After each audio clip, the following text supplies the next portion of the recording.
Well, we'll invite the youth and children forward. It's their time this morning. Coming down. Going to watch from a distance. Oh, he's coming.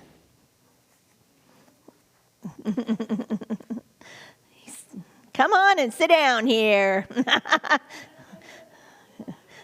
A little ballet steps there. Good morning. Good morning. I am Nebuchadnezzar, Emperor of the Babylonian Empire. The reason I have called this conference is to make an announcement. I hereby decree that any person of any nation or language within this empire who says anything against the God of Israel will be cut into pieces and their house be turned into a pile of rubble. Why the change of heart, Your Majesty? Change of heart? Yes, it was only recently that you paid homage to the gods of Babylon by erecting a 90-foot idol of gold to one of our gods. Now, just a few days later, you're paying homage to the God of Israel? Why? Well, because the God of Israel demonstrated to me great power to me personally. Can you tell us how, Your Majesty? Does this have anything to do with the 3 Israelis who were recently named as provincial administrators? Well, yes, it does. The Israelis in question were named Shadrach, Meshach, and Abednego. Is that true that you recently sentenced these Israelis to death? Yes, I did. I had them thrown into the fiery furnace. Can you tell us what offense these foreigners committed that caused them to be condemned to death? Yes.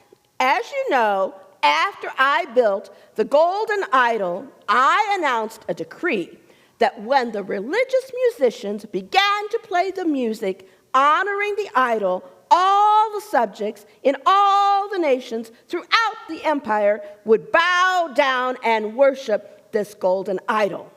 But these 3 Israeli administrators were so dedicated to the God of Israel that they refused to bow down and worship any other god. So you condemned them to death in the fiery furnace? Yes, that is right.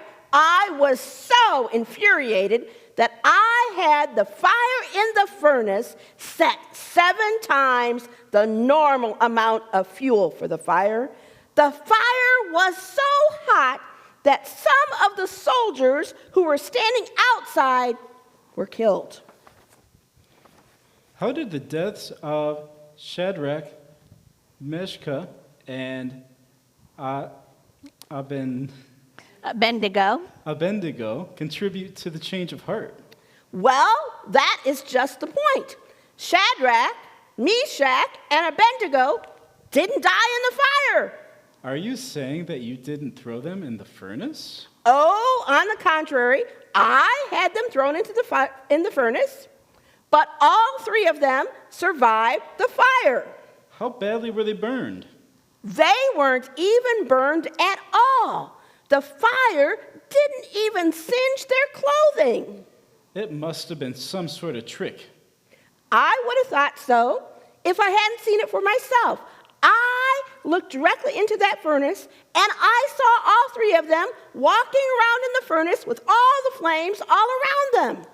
You saw it with your own eyes? With my very own eyes. And you concluded that the survival of the Israelis was a demonstration of the power of the God of Israel? Yes.